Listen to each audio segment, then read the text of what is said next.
যে কোনো কমপ্লেন করার জন্য যে কোনো জায়গায় আপনার হতে পারে এটা গভর্নমেন্ট কোনো জায়গায় বা গভর্নমেন্ট কোনো অফিসে আপনি একটা কমপ্লেন করবেন, বা আপনার ব্যাংকে কোনো টাকা আটকে গেছে সেখানে আপনি একটা ইমেল দিবেন।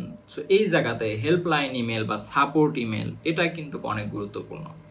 আপনি যদি একটা জায়গায় আপনি একটা সাপোর্ট মেল করেন, ধরেন আপনি একটা জায়গা থেকে প্রোডাক্ট কিনছেন, সেই প্রোডাক্টটা বাসায় এনে দেখেন যে এটা প্রবলেম ফেস করতেছেন, আপনি চাইলে কিন্তু তারা অপশন দিছে যে আপনি 7 দিন, 15 দিন, 1 বছর, 2 বছরের মধ্যে আমাদের সাথে যোগাযোগ করতে পারেন।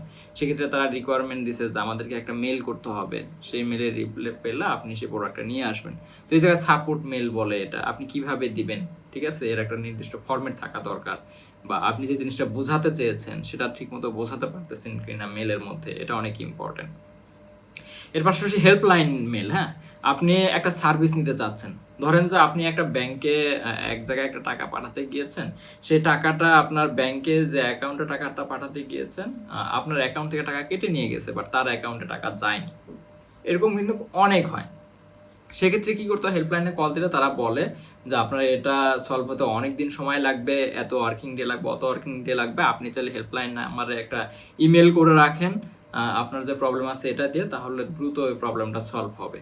তো এই জায়গাতে আপনাকে কিন্তু আপনার যে প্রবলেম সেটা খুঁটিনাটি আপনাকে সেই মেলে লিখতে হবে, বা আপনি যে প্রবলেমটা ফেস করতেছেন সেটা মেলের মাধ্যমে ফুটে উঠাতে হবে। আপনি কি সলিউশন চাচ্ছেন সেটা সে জায়গায় লিখতে হবে ডকুমেন্ট আকারে। আপনার দেখা যাচ্ছে ট্রানজাকশন করার ফলে যে আপনার টাকা কেটে নিয়ে গেছে এর একটা ডকুমেন্ট আপনি দিলেন বা ট্রানজাকশন আইডি দিলেন। তো এই যে এই বিষয়গুলো সাজিয়ে গুছিয়ে মেল করাটাই হলো হেল্পলাইন মেল অথবা সাপোর্ট মেল।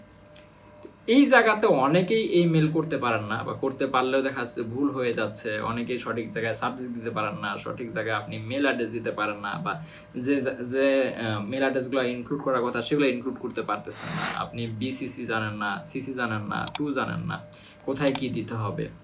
এই জায়গাতে আমরা অল ইজি আইডি আপনাদেরকে দিচ্ছি হেল্পলাইন সাপোর্ট। ওকে, হেল্পলাইন সাপোর্টের এই জায়গাতে আমাদেরকে হাজার হাজার আমাদের সাপোর্ট টেমপ্লেট আছে।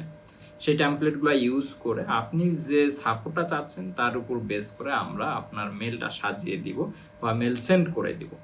তো এটা আমরা খুব দক্ষতার সাথে করতেছি, এবং কি খুব সিকিউরভাবে। আপনার ইনফরমেশন আমরা কারো কাছে শেয়ার করব না, বা আমরা শেয়ার করিও না। এভাবে আপনি আপনার ইনফরমেশন ট্রাস্টের জায়গাটাতে রাখতে পারেন, বা দেখা যাচ্ছে যে আমরা টেমপ্লেট দিয়ে দিলাম, আপনি আপনার মেলটা আপনি করলেন, সেটাও আমরা করে থাকি। এই জায়গাতে চাইলে এই সাপোর্টগুলো আমাদের কাছ থেকে নিতে পারেন। কলেজে আইটি অনেক বছর থেকে এই কাজগুলো করে আসতেছে। তো আমাদের ডিসক্রিপশনে আমাদের হেল্পলাইন নাম্বার দেওয়া আছে, সেখানে চাইলে হোয়াটসঅ্যাপে আপনারা নক করতে পারেন বা কল করতে পারেন, এবং কি আমাদের ওয়েবসাইট ভিজিট করতে পারেন, ফেসবুক পেজ ভিজিট করতে পারেন, বা আমার সাথে কথা বলতে চাইলেও আমার প্রোফাইল লিঙ্ক দেওয়া থাকবে, সেখান থেকেও আমাকে নক করতে পারেন। সো আজকে এই পর্যন্তই। কথা হবে যারা যারা আমাদের সাথে যোগাযোগ করবে তাদের সাথে, অথবা যদি এর বাইরেও কোনো সাপোর্টের প্রয়োজন হয় কমেন্ট বক্সে আপনারা দিতে পারেন, সেটা নিয়েও আমরা কাজ করব। ভালো থাকবেন সবাই, আল্লাহ হাফেজ।